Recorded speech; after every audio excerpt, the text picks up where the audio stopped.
Welcome back, everyone, to Common Sense Choices, and I'm Linda Toupin.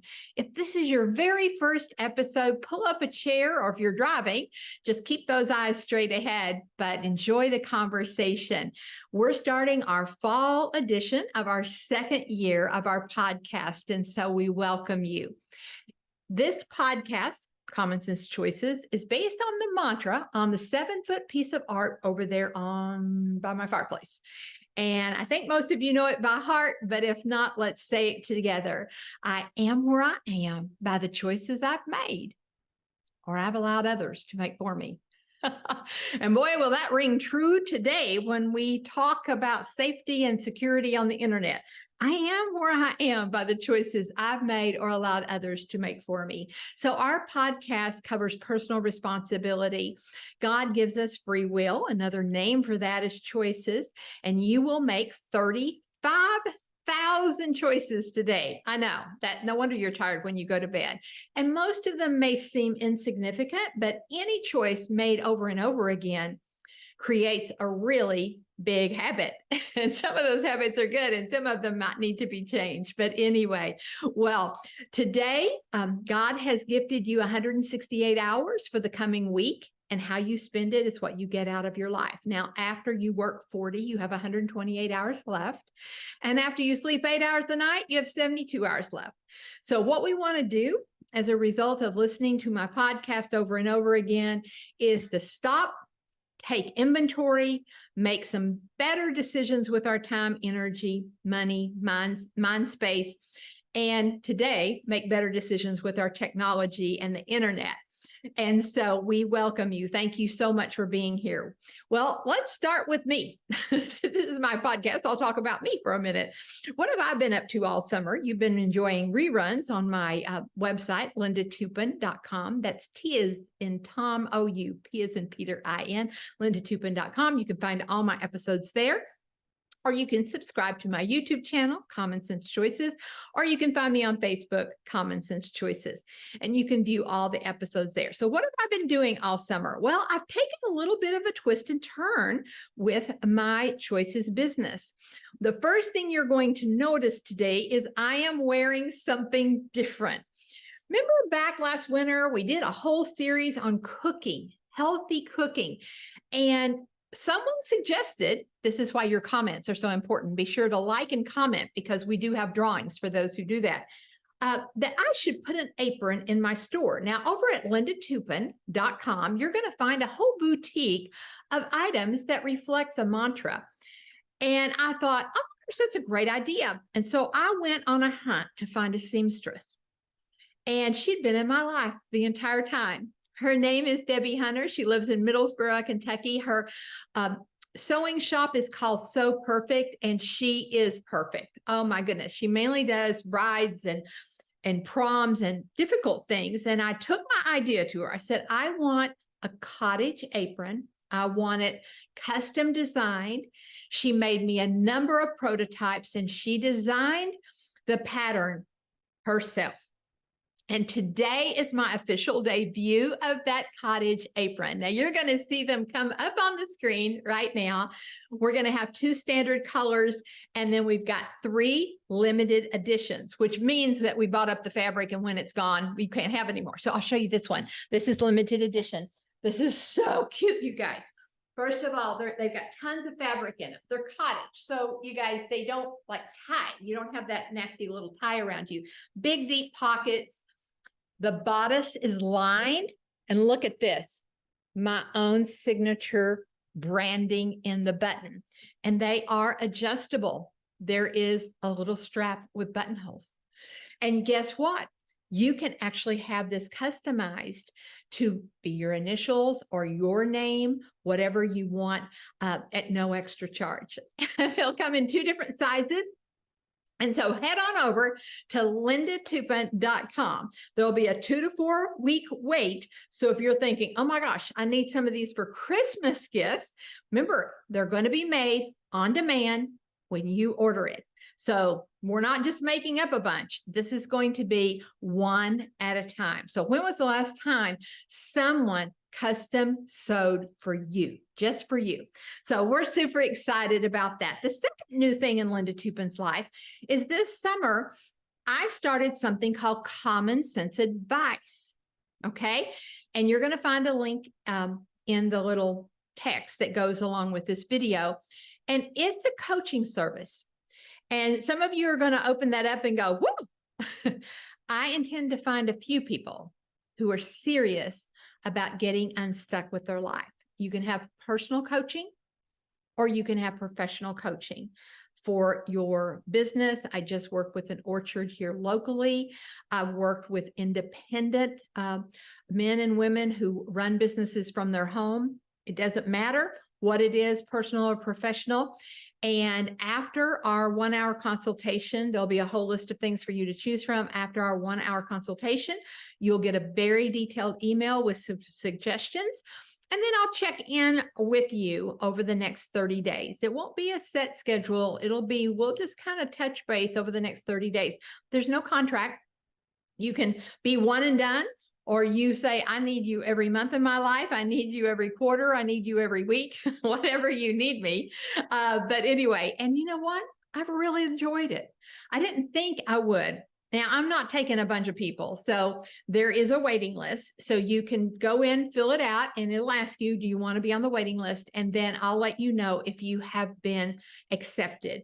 So check it all out. It's called Common Sense Advice. Well, speaking of common sense advice, let me introduce you to the man that I do not know where I would be if he was not in my life. So I'll give you the backstory of how I met Curtis. 100 years ago, when we were both babies, I was having a special program up in French Lick, Indiana. There was a big audience, and the girl who was in charge of music on a boombox, so that might tell you a little bit about how long ago this was, on a boombox, didn't show up. And I needed somebody to run my music for my program. And I just simply asked the audience, who in the room would like to be in charge of that? And he raised his hand. I think he was 12 years old. Anyway, he raised his hand. And from that day forward, he not only ran the music, over time, he ran the programs. And many of you were at a humongous program that I held in Louisville, Kentucky in 2019. I think there was 2,500, 3,500 people, incredibly professionally ran event. He runs events for people all over the nation, but that's not why he's here today. That's where he evolved to, from holding up his hand. See, that's what happens when you make a choice. You hold up your hand and say, hey, I probably could do that. And you don't know if you can do it, but you think you could do it. That's how you change your life. But anyway, he does a lot of one-on-one. He does small group coaching with technology. Now, let me tell you something about people and technology. I've worked with a lot of techie people, a lot of nerds in the tech industry, and they talk over your head in the first 5 seconds, and you don't even know what they're talking about. Not Curtis. He's kind, he's patient. He'll come right into your phone, right into your computer, and teach you. You need someone to teach you. I did say to somebody the other day, I probably could have been this a little bit direct when I said this. They were talking about how they just didn't do technology. And I was like, honey, it is multiplying exponentially. And in the next 5 years, like, you're going to vanish from society because you don't know how to do the simplest of things now. Where do you think you're going to be in 5 years? Your kids and your grandkids will not be able to relate to you. So, and then you're going to be sitting in a nursing home and everybody around you is going to be FaceTiming their kids and you don't know what FaceTime is. So anyway, let's welcome him to the screen right now. Would you all please welcome from Owensboro, Kentucky, my good friend, Curtis J. Hanna. How are you today, Curtis? Well, hello, Linda Toupin. I don't know whether to be hungry because you have on an apron or jealous because I can't find the button quick enough to order one. So I'm really not sure, but I'm doing great. I'm doing great. It is a gorgeous fall day, so I'm enjoying it. Well, I'm just realizing, Curtis, listening to you, that I don't have one for men. So I'm going to have to put Debbie on that. We're going to need to pick out more manly because we've got gingham and we've got a hippie boho look. And there's a sourdough starter in my refrigerator. Just so you know, it came from Jenny T-Gel. It sure did. I drove right up to Chicago to get it.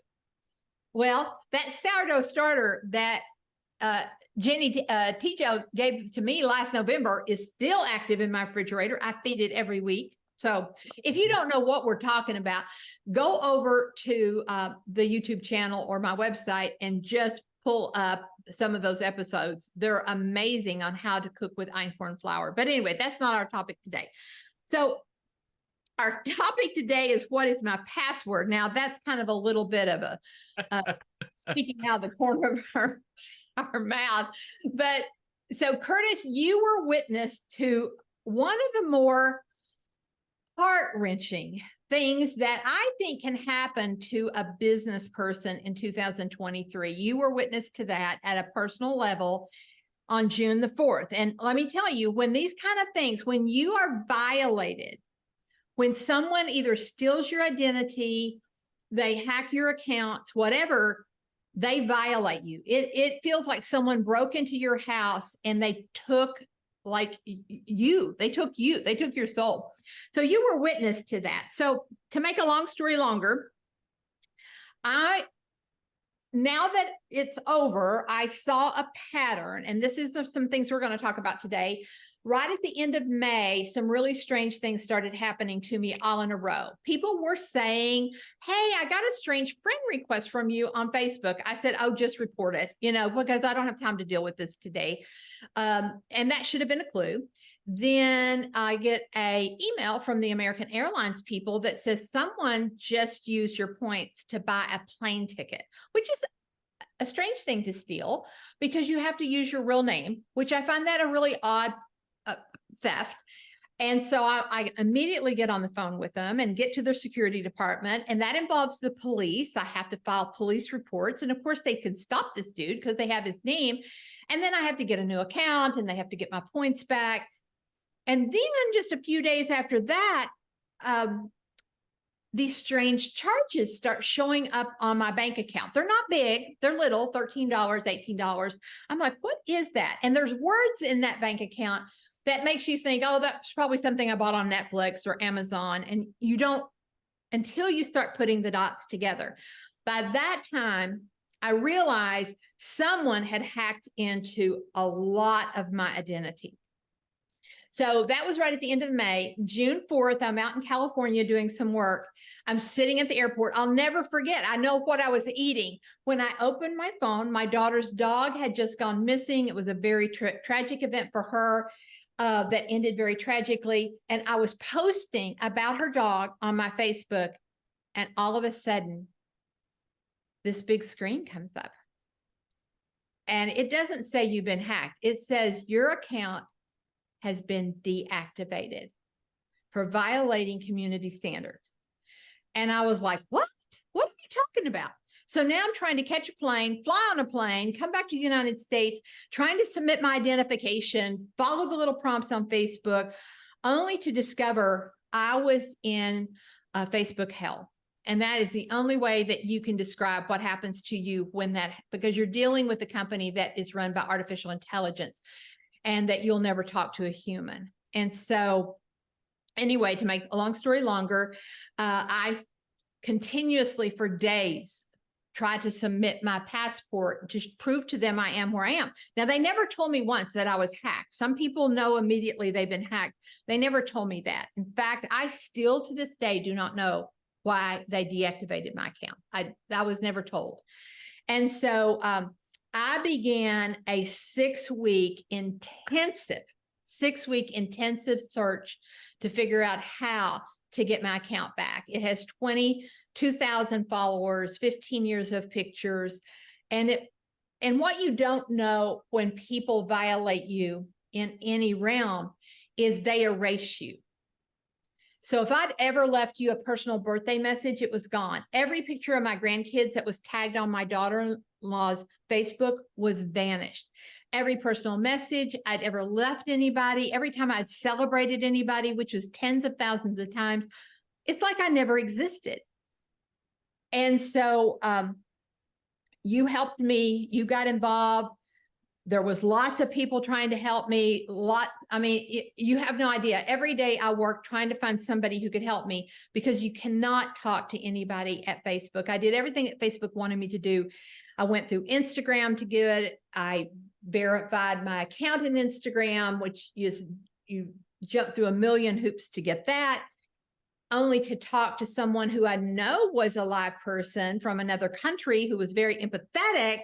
But the next day she sent me the same link I'd been filling out for 6 weeks. And I won't tell you what words came out of my mouth when that happened. So anyway, I'm going to go ahead right now before we start to talk to Curtis about how to prevent this from happening to you, because I get contacted every day from somebody who says, I've been hacked. What do I do? And so my advice is really quite simple. I tried everything under the sun, and I could not get it back through Facebook. So I had to go through an unorthodox channel. I personally now know 5 people that have gotten accounts back. And one was through a lawyer who wrote a letter. Facebook never contacted her and said, hey, we got this letter from your lawyer, but magically her account came back. Another person actually went through hacked.com. It cost her about $400, but she got the account back. Now, there's mixed reviews on that, but that I do know people who have gotten it back through hack.com. The other 3 people, including myself, we went out in the world and kept saying, who do you know? Who do you know? Who do you know that works at Facebook or Meta? And I know that's not the orthodox channel, but I was ready to do whatever I needed to do. Yes. And Linda, you don't have the orthodox account either. I think you need to bring that up, because your account had a much bigger following, and your account had been switched over to a business account. So I think they treated your account differently, because I work with a lot of people that we have filled out that form, put our driver's license in, and it did come back. So you had a lot bigger risk to give your account back. And I think that's really, that's interesting. That's my opinion of why that happened a little bit. That's interesting. That is very interesting, because the other 3 people where we all had to go find somebody inside Facebook, we all had huge accounts, like 20, 30, 40,000 followers. Yes, because we filled out that link together, and I've done that with several other users, and their account comes back in a few days. So interesting. Yeah. That is very interesting. Well, I did not know that piece.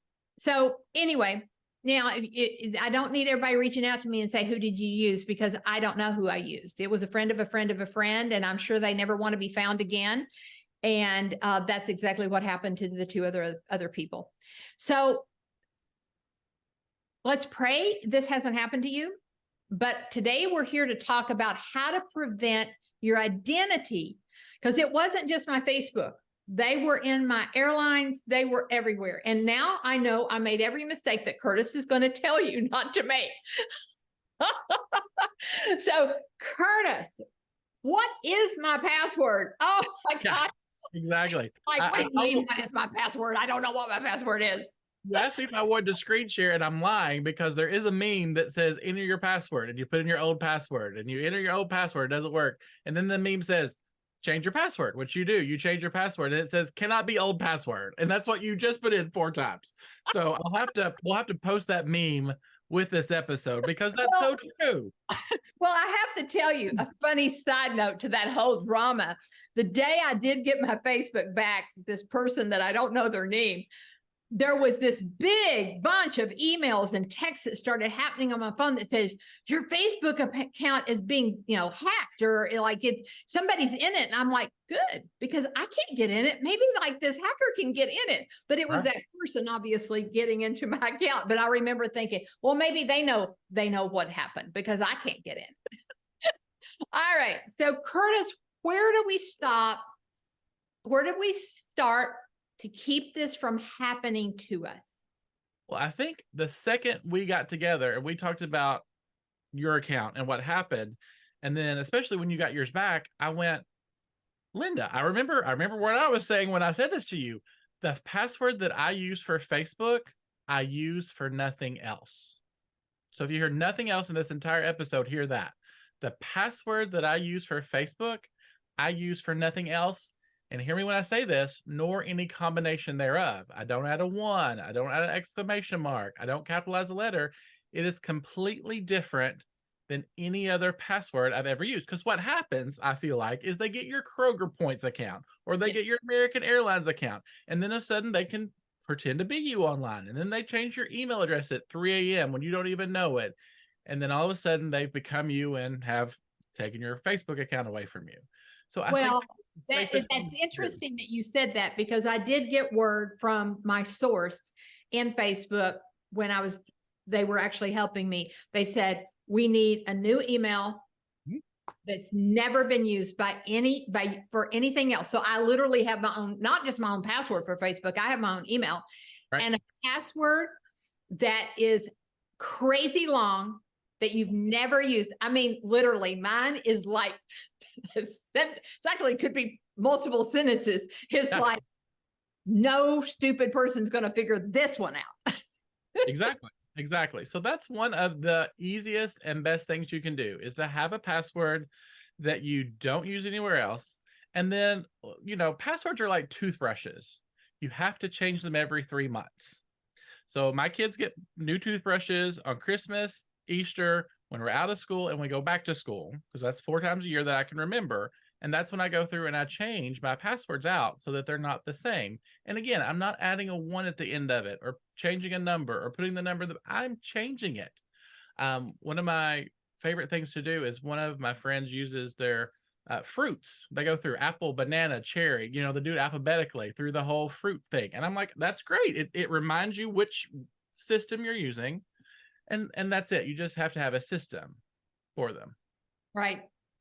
Yeah. I mean, Curtis, you've used my password to do stuff before for various times. And I had the same password. I would just add a 1 or an exclamation point or capitalize this whatever. letter, lowercase this letter. Yeah. And it was like, I was guilty of everything that a hacker loves. Is like, I use the same passcode for everything in my life, just made a little tweak here and there.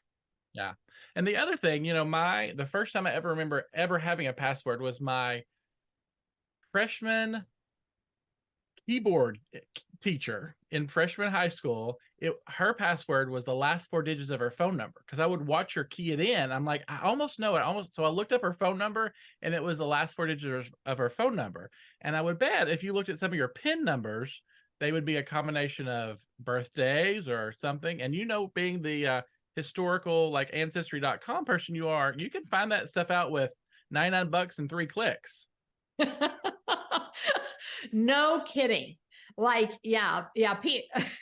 Like, I don't even try to put my nose in people's business, and I can find out a ton of stuff about them just by Googling their name. And it's like, holy cow.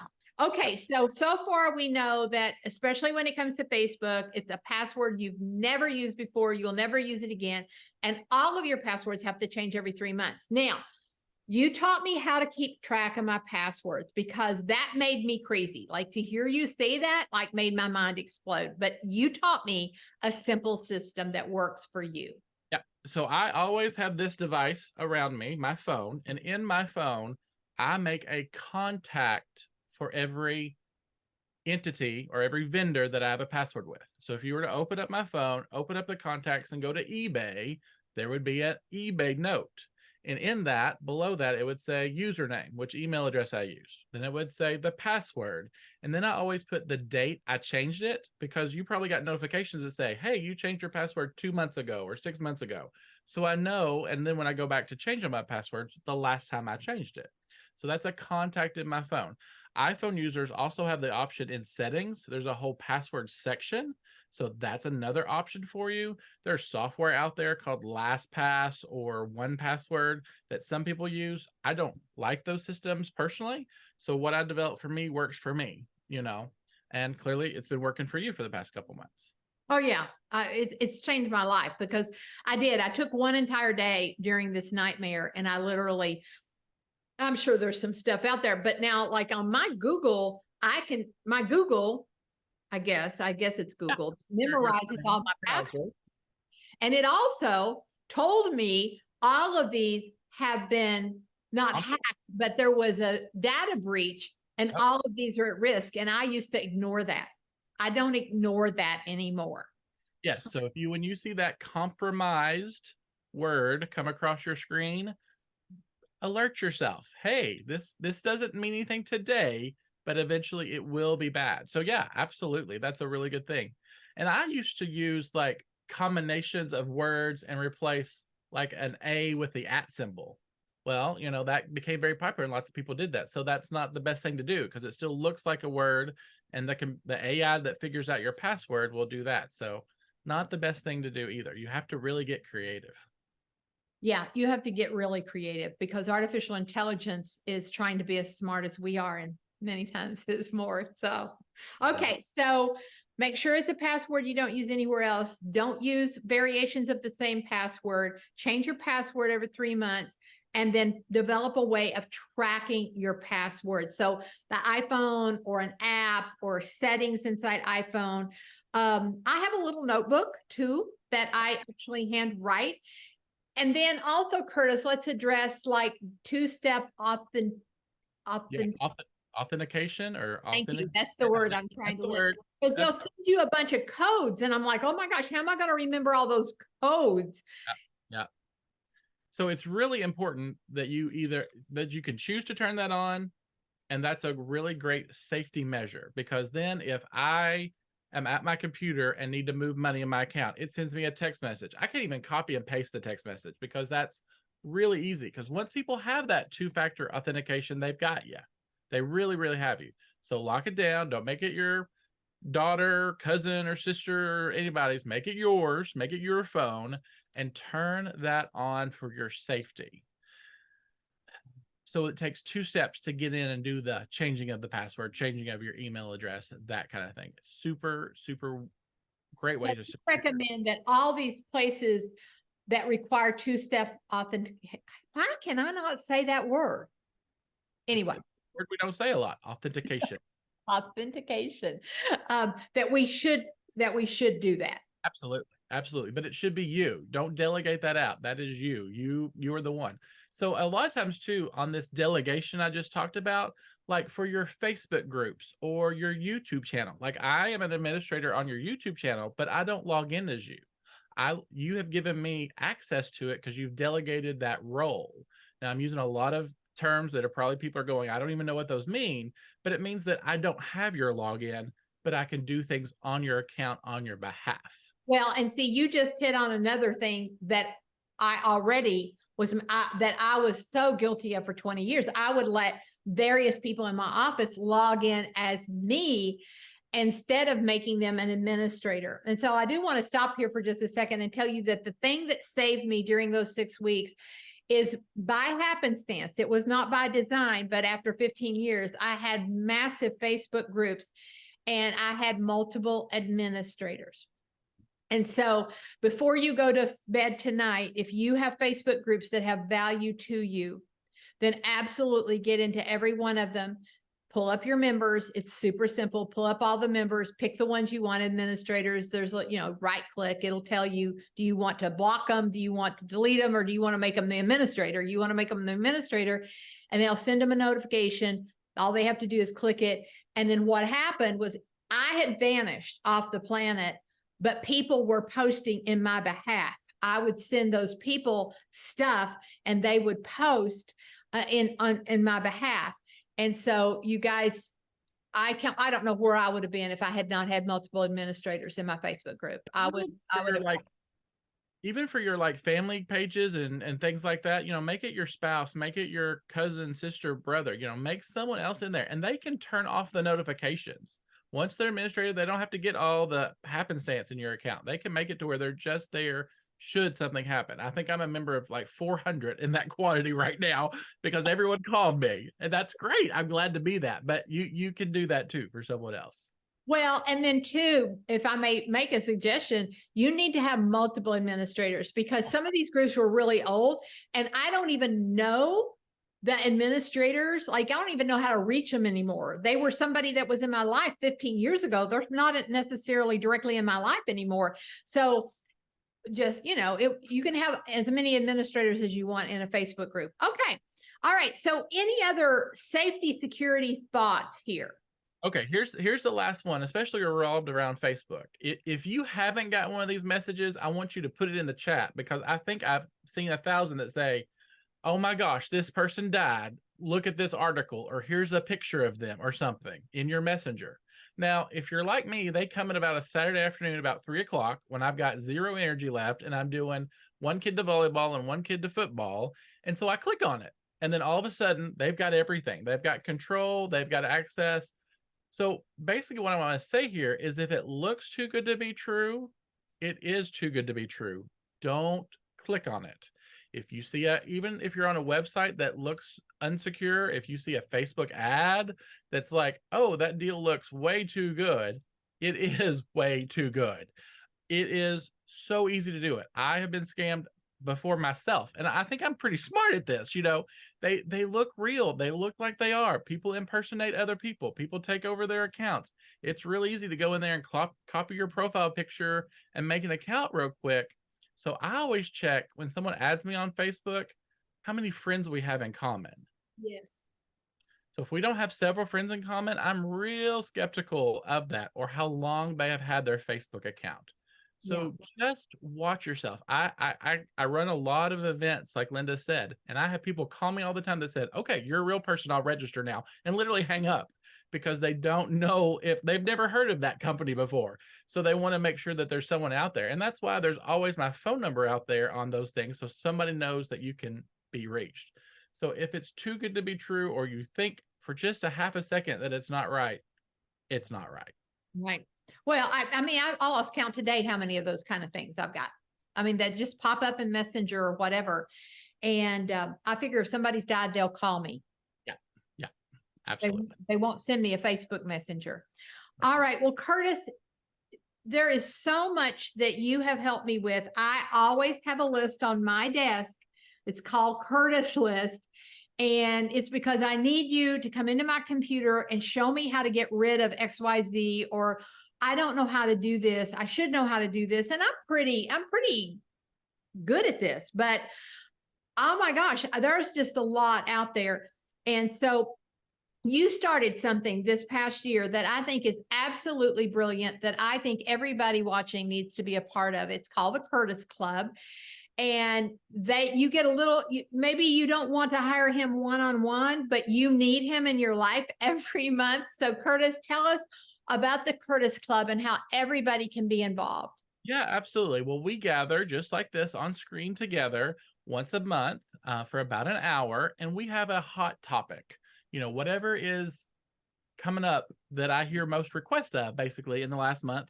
So we started with computer basics and how to make your computer run faster. We talked about the importance of virtual backgrounds. We talked about Canva basics, talked about Zoom, this thing we've been using for 4 years, and how to make it actually work for us. We talked about called a sweep method for going through your social media and make sure you've got everything cleaned up and tidied up. So we really focus on a different topic every single month of what's going on. And it is live. It's question and answer. It's on Zoom. It's recorded if you can't make it live. And then that brings you into a Facebook group where we have almost daily conversations about topics. So if you're having something that's come up, or I see, hey, this is a great thing, what do you think about this? So it's really a member-driven kind of thing that I'll help you with. And then if you do sign up, you get a discount too for any one-on-one time that we would have together. And of course, priority for that. You get a little more of my schedule than the general public out there. But it's super easy to sign up. You just go to curtis.pink, P-I-N-K, /club, or there's a button right on the homepage that says club. And then you join. The day you join, the day you get started billing, and then we'll just get going from there. We usually meet on Tuesday afternoons, the second Tuesday of every month. And how much is it per month to be in the Curtis Club? $10. Best $10. I mean, that is literally 2 iced teas at Starbucks. I was going to say, you just have to skip twice a month to do it. So yeah. Absolutely. Well, just to have access to you once a month, and to have access in a Facebook group of people of like mind that, like, I have got to get better at this. It is not okay to walk around with your head in the sand. But maybe it's because of my age, and a lot of people I know are, in their 50s, 60s, 70s, and even 80s. And I'm like, it is not okay. It is not okay for you not to know how to do basic things. And it's not just basic things. There's a lot of people in business that would do a lot better with their business if they up their technology skills. So, Curtis, I think it's great. I think it's absolutely wonderful what you're doing. Well, thank you. Thank you very much. We have a lot of fun. There's a lot of us in the group, but everyone gets all their attention, and we don't let anybody, just go through the whole thing not talking. So we have a lot of fun in there. Okay, well, we're just hoping that you don't wake up one day and somebody tells you that your Facebook account has disappeared off the planet because you've taken the time to change your password. I would go ahead and change an email, password, make it something you've never used before, and take Curtis's advice. Go in and take the time and change all your passwords and make them all different. Keep a good record of them, and it'll save you a nightmare. I mean, I probably lost 5 pounds. It's not the way to lose 5 pounds, but for 6 weeks, it was the last thing I thought about when I went to bed. It was the first thing I thought about in the morning. You have no idea how many rabbits I chased down holes to try to find a person to help me. And so anyway, so that is our story today. And Curtis, you are a blessing in my life. And I thank you so very much. And I want you to be a blessing to everybody watching my show today. All right, you guys. Well, welcome to fall. We're excited about new episodes this fall. Check out lindatoupin.com. If you want an apron before Christmas, you might want to go ahead and place. Yeah, and you can get all your other paraphernalia over there at lindatoupin.com. But check it out, curtis.pink/club. That's right, curtis.pink. Just click the link in the text that came with our podcast today. All right, you guys, thank you so much. Thank you, Curtis. And you guys have a wonderful and blessed week.